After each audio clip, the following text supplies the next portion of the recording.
Performance इतनी भी बुरी नहीं रही। वो जो अपना मैच हारी थी इंडियन एक हरीफ के ख़िलाफ़, उसमें भी उसके 22-20 उसके रहा था, जिसमें से वो पहला राउंड हारी थी, और जो दूसरा सेट था उसमें ये हुआ था कि उस बेचारी को इंजरी हो गई थी। लेकिन बहरहाल ओहो। वो 8-1 से हार ही रही थी, लेकिन वो इंजरी हो गई थी, उसका पाँव जो है ना वो मुड़ गया था, जिसकी वजह से वो बाहर हो गई थी, रिटायर्ड हो गई थी। तो कह लें कि ये अच्छी लड़की थी पाकिस्तान की। अच्छा, इसके बाद आ जाते हैं जी अगला जूडो के ऊपर। जूडो में पाकिस्तान के 2 लड़के गए थे, एक शाह हुसैन, ये उसका बेटा है हुसैन शाह का, अच्छा, वो जो बॉक्सर नहीं था जिसने पाकिस्तान, जापानी। हाँ, जापान का। इसने हाँ, पाकिस्तान के लिए ब्रॉन्ज़ मेडल जीता है पहला। अच्छा। हाँ जी।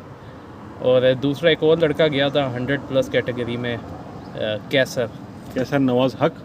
कैसर खान। कैसर खान। हाँ जी, वो क्या कहते हैं, वो बहरहाल पहले राउंड में ही बाहर हो गया था। ये शाह हुसैन भी पहले राउंड में हारा था, लेकिन ब्रॉन्ज मेडल मैच खेल गया था।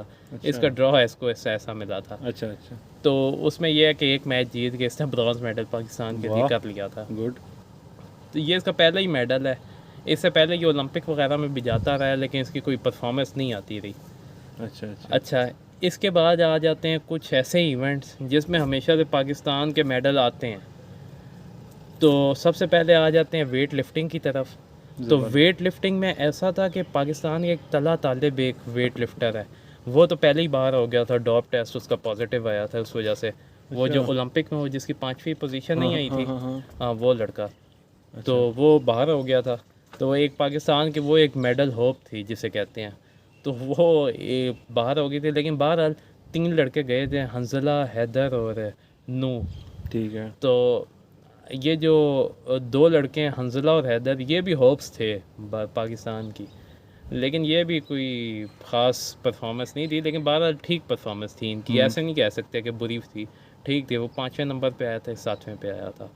दूसरा जो लड़का है नू दस्तगीर भट्ट, ये इस पे भी ये क्रेडिट वेट लिफ्टिंग फेडरेशन लिए चली जा रही है, जबकि इसका क्रेडिट जाता है इसके वालिद को, दस्तगीर भट्ट को, जिसने बेशक। जिसने अपना जिसने सब कुछ बेच के हाँ इसको जी, ट्रेनिंग दी है। ऐसे ही है, जिसका क्रेडिट असूली तौर पे जाता ही उसको है, बाकियों ने तो किया ही कुछ नहीं है। और तो वैसे भी माँ बाप को ज़्यादा क्रेडिट जाता हाँ है, जी, वैसे भी। और वो तो फिर भी उसने सारा कुछ खुद किया, हुकूमत ने भी साथ नहीं दी। ऐसे ही है।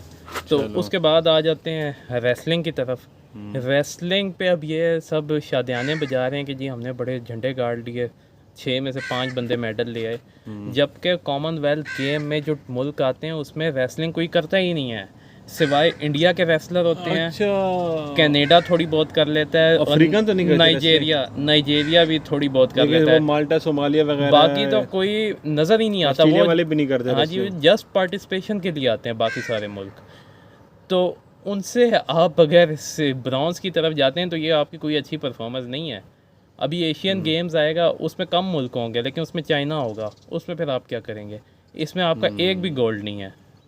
आपकी जो एक मेडल की, जिसको आप कहते हैं कि ये तो हर सूरत मेडल लेके आएगा इनाम, बट वो भी नहीं जीत सका, फाइनल अपना हारा है। और वो बिल्कुल ना डिफेंसिव रहा है, और उसको तो इतना आसान ड्रा मिला था ना कि मैं कहता हूँ इससे आसान तो यही हो जाता है कि आप या मैं उससे कुश्ती लड़ लेते। अच्छा। हाँ जी, इतना आसान उसको ड्रा मिला था।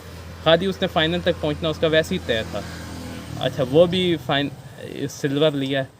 फिर एक और लड़का था शरीफ, वो भी फाइनल तक गया था, फाइनल में इंडिया के पहलवान से जाके वो हारा था, शरीफ तो हमारे साथ एक यूनिवर्सिटी में भी था वो, है ना। ये शरीफ ताहिर नाम का लड़का था। अच्छा। फिर उसके बाद एक और पाकिस्तान का रेसलर था ज़मान अनवर, उसने भी सिल्वर लिया है। उसकी भी कह लें कि बहुत ही आसान ड्रॉ में उसने जाके, उसने भी पहुंच ही जाना था, इजी उसके लिए था, फाइनल में जाके वो हारा है। अच्छा। इसके बाद जो अगला रेसलर था अली अली ये इसने लिया ब्रॉन्ज़ मेडल, और अनायतुल्लाह, इसने भी ब्रॉन्ज़ मेडल लिया, जबकि इसका मेडल जो है वो फाइनल में ये जा सकता था बड़ी आसानी से। अच्छा अच्छा। ये इसके हार्ड लक ये हुई, ये कनाडा का वो जो रेसलर था उसने इसको फॉल कर दिया था, 11 पॉइंट वहाँ से इसके आ गए थे, ओके। जिसकी वजह से ये बंदा जो है ना ये बेचारा बाहर हो गया। और चौथा जो रेसलर था तैयब, उस वो मेडल ला ही नहीं सका। ओहो। हालांकि पाकिस्तान इसमें मेडल लेके आता था। अब मुझे एक बात याद आ रही है, सॉरी, कि एक पाकिस्तान का एक रेसलर था सईद नाम का, पाकिस्तान के 8 रेसलर गए थे जिसमें से 7 जो है गोल्ड लेके आए थे और एक बंदा सिल्वर लेके आया था सईद। जब वो यहाँ पे उतरा था वो रक्शे में बैठ के भाग गया था कि मैं किसी को मुंह दिखाने के लायक नहीं रहा कॉमनवेल्थ गेम में। अच्छा ऐसे भी हुआ है, मतलब हाँ ये जी। भी एक हिस्ट्री है। और पाकिस्तान के आप देख रहे हैं अब हम जो है सिल्वर और ब्रॉन्ज पे खुश हो रहे हैं। यार रेसलिंग में आप मुझे ये बताओ कि रेसलिंग में अंदर कितनी कैटेगरीज हैं? रेसलिंग के अंदर काफ़ी सारी कैटेगरीज हैं। रेसलिंग के अंदर 57 की कैटेगरी है जिसमें आपका अच्छा ये वेट सब के था। हिसाब से? हाँ जी, हाँ, एक अच्छा, बंदे का अच्छा। वेट होता है ना 57 है, फिर 65 75 होता है, 74 86 86 86 100 प्लस पर वो देन फिर 97 और फिर 125 इस हिसाब से होती है। जबकि वुमेन में एक दो और भी कैटेगरी होती है। पाकिस्तान की तो वुमेन कोई गई नहीं रेसलिंग में, इंडिया की काफ़ी सारी गई हैं, उन्होंने मेडल्स भी लिए हैं। अच्छा अच्छा अच्छा। अच्छा, इसके बाद फाइनल आ जाते हैं एथलेटिक्स के ऊपर, जिसमें पाकिस्तान का अब ओलंपिक एसोसिएशन या इनको कोई क्या कहे कि जिसमें पाकिस्तान के कुछ मेडल हो भी जाए, अरशद नदीम लोग जा रहे थे, इनके साथ एक कोच भी नहीं गया। ठीक है, ये जो तीनों थे शजर, जमशेद और अरशद नदीम, इनके साथ कोच ही कोई नहीं था। चलो तीसरा जो 2 लड़कियां जो गई हैं आमना, किस गेम की बात करें आप? ये एथलेटिक्स में, एथलेटिक्स में। अच्छा एथलेटिक्स में ये सारे आ जाते हैं ना, जेवलिन थ्रो वगैरह अच्छा अच्छा। और दौड़ वगैरह, ये सब ठीक कुछ है, आ जाते हैं ठीक ना है, ठीक है। इसी के दौरान, इसी के अंदर।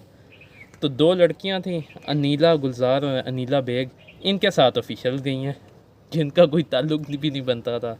एक ये जो अनीला गुलजार है, ये दौड़ में गई थी 100 मीटर दौड़ में, अच्छा अच्छा। जिसमें इसकी कोई ख़ास परफॉर्मेंस नहीं रही।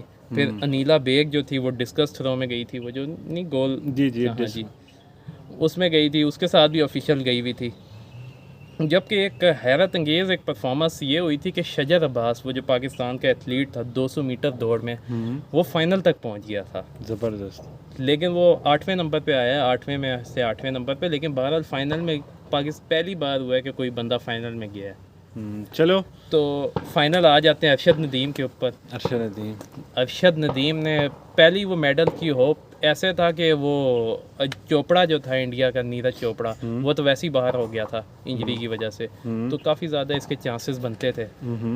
तो इसको कह सकते हैं कि पाकिस्तान को ना एक मेडल दिलवाने में ना इसका लेकिन नीरज चोपड़ा से इसकी थ्रो फिर भी ज़्यादा बिल्कुल थी। ज़्यादा गई है। अगर वो बिल्कुल आता ज़्यादा भी तो गई क्या है। पता ये जीत जाता। बहुत ज़बरदस्त परफॉर्मेंस इसकी रही है। चले हमार भाई, थैंक्स अ लॉट, आपने हमें इतना कीमती वक्त आपने अपना निकाल के दिया और सारा आपने अच्छे से एक्सप्लेन किया। मतलब हमारे जो व्यूअर्स हैं उनके लिए ये 2 वीडियोज़ वो देख लेना, पार्ट 1 और पार्ट 2 में, तो उनको बिल्कुल क्लियर हो ही जाएगा कि यार कॉमनवेल्थ गेम्स 2022 में क्या हुआ है। एक आप करें एक सेशन जिसमें ये मैं बताऊंगा कि इनकी एडमिनिस्ट्रेशन जो है ना, एडमिनिस्ट्रेशन पॉइंट ऑफ व्यू से इन्होंने हम एक अगला व्लॉग भी हाँ जी, बनाएंगे। तो थैंक्स अ लॉट हमारा भाई, आपने हमें टाइम दिया। ओके भाई, अल्लाह हाफिज़।